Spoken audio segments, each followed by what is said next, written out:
almarhum Abah diondang ka Gembong carita keur hirup barang diondang ka Gembong Balaraja Gembong Balaraja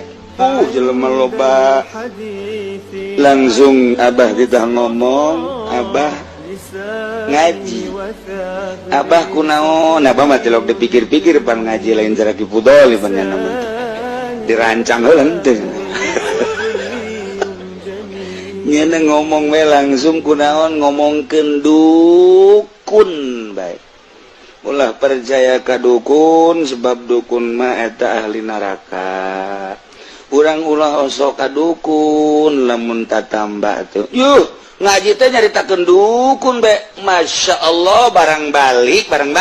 di mobil supir ngomong kiai eta teh tadi nu ngundang kiai dukun al hikmat yeuh apa teh jauh cek dia suga teh lain al hikmat teh dukun ngaranna masya Allah cak abah teh lah kajun lah cak Allah ngagerakeun kos kitu tuh abah mah kos kitu tah jadi tapi eta tobat akhirna tah tobat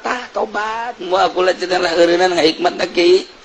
barang kiai ngomong kos kitu cenah sieun kula mah eureun lah ngahikmatna tuh lantaran ikhlas ngomongna